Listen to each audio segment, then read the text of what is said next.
Notre pays est la cible d'un complot international, insidieux, nourri par les richesses inestimables que regorge notre sol et sous-sol. Cette bénédiction naturelle a malheureusement engendré une spirale de conflits et d'insécurité qui ressurgit à chaque étape cruciale de notre évolution politique. Nous ne pouvons ignorer ni minimiser l'implication promonte de certaines multinationales d'une part et de certains pays voisins d'autre part, qui apportent leur soutien financier, logistique ou militaire aux groupes armés.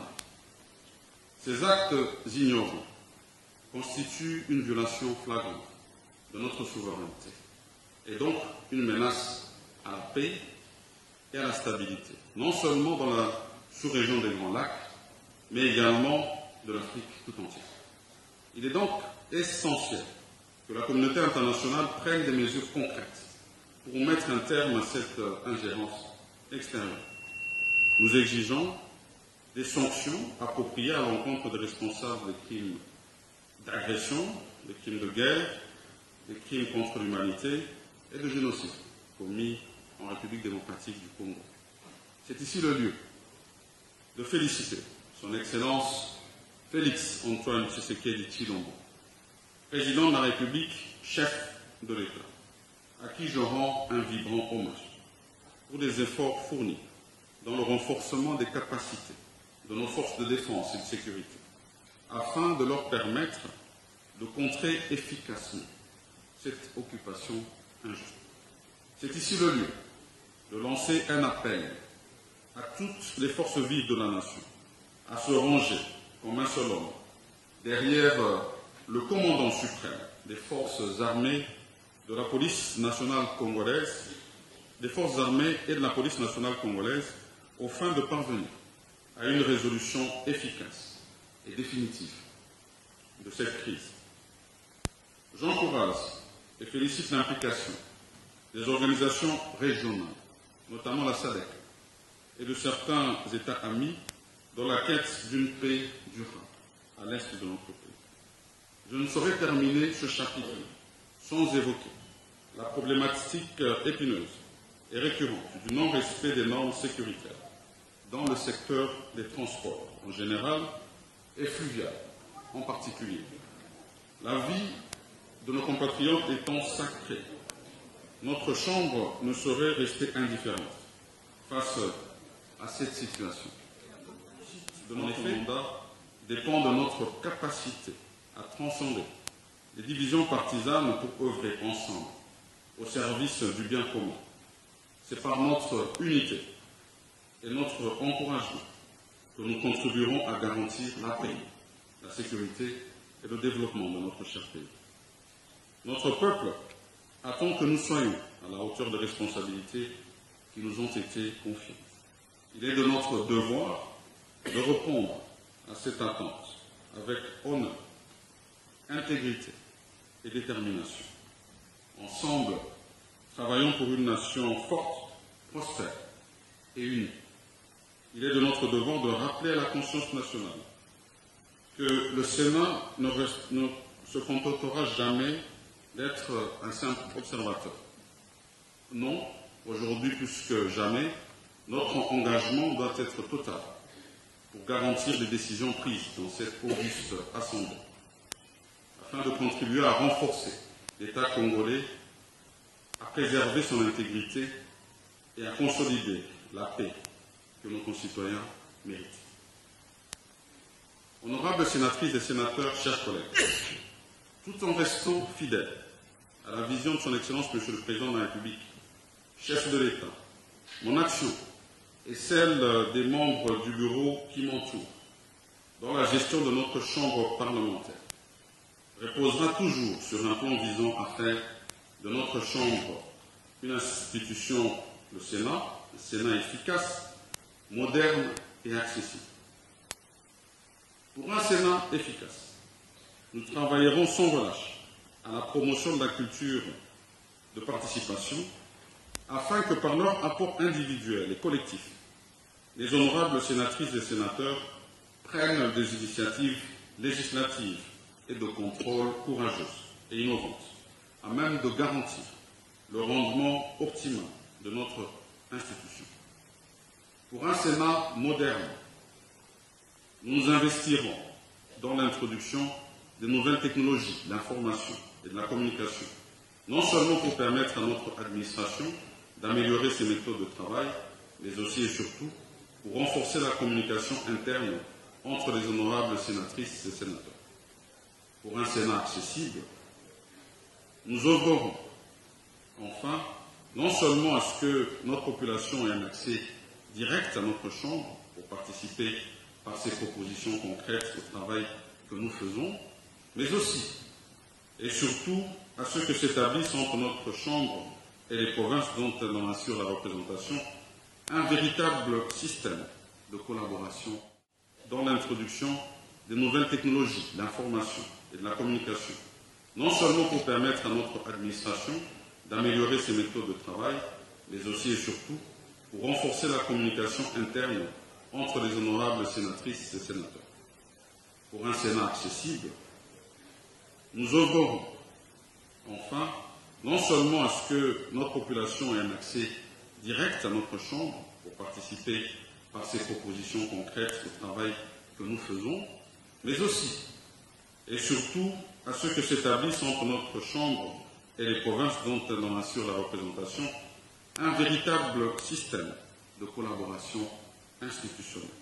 Et sur ce, je déclare ouverte la session ordinaire de septembre 2024.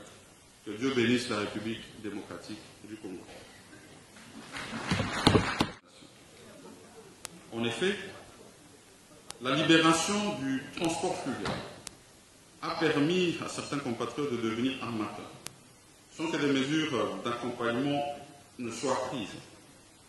Ceci a engendré un laisser-aller qui nous a conduit à la situation que nous déplorons aujourd'hui. Il est donc question que le gouvernement y mette de l'ordre par un encadrement rigoureux de ce secteur, car le mal est devenu très profond. En ce qui concerne les infrastructures et le transport, les projets de construction et de réhabilitation des ports et des routes revêtent une importance capitale pour notre pays. Au regard de son caractère stratégique, le projet de port en eau profonde de Banana implique que l'instance compétente qui en assure le suivi fasse régulièrement le point sur son avancement. Il en est de même pour les principales routes nationales. C'est ici le lieu de saluer les travaux de construction des rocades autour de la ville de Kinshasa, lancés récemment par son Excellence Félix-Antoine Tshisekedi Tshilombo, président de la République et chef de l'État. Cette action louable va à coup sûr améliorer la fluidité de la circulation dans la capitale. Aussi, la construction des chemins de fer reliant l'ensemble du territoire national doit-elle être une priorité absolue. Il est tout aussi essentiel, dans le cadre de la politique de la bonne gouvernance, de voir les autorités compétentes veiller à la maintenance des chemins de fer existants. La relance des compagnies nationales de transport aérien, ferroviaire et routier est essentielle pour établir la connectivité nationale et internationale au vu d'améliorer la mobilité de nos populations. De plus, la maintenance et l'entretien des routes, ponts, aéroports, ports et autres infrastructures de base sont également des priorités pour assurer la fluidité du transport et soutenir notre économie. Je tiens à encourager le gouvernement à poursuivre sans relâche le programme de développement local des 145 territoires, qui constitue l'une des réponses efficaces au développement des infrastructures à partir de la base, particulièrement dans son volet de routes, de desserte agricole, de l'électricité, de l'eau et de l'autonomisation de la femme. Élu comme sénateur de la 4e législature de la 3e République, à l'heure où notre nation est confrontée à des défis majeurs, nous devons plus que jamais rester unis et vigilants. La réussite de notre mandat dépend de notre capacité sécuritaire. Depuis son accession à l'indépendance, notre pays est la cible d'un complot international, insidieux, nourri par les richesses inestimables que regorge notre sol et sous-sol. Cette bénédiction naturelle a malheureusement engendré une spirale de conflits et d'insécurité qui ressurgit à chaque étape cruciale de notre évolution politique. Nous ne pouvons ignorer ni minimiser l'implication promonte de certaines multinationales d'une part et de certains pays voisins d'autre part, qui apportent leur soutien financier, logistique ou militaire aux groupes armés. Ces actes ignorants constituent une violation flagrante de notre souveraineté et donc une menace à la paix et à la stabilité, non seulement dans la sous-région des Grands Lacs, mais également de l'Afrique tout entière. Il est donc essentiel que la communauté internationale prenne des mesures concrètes pour mettre un terme à cette ingérence extérieure.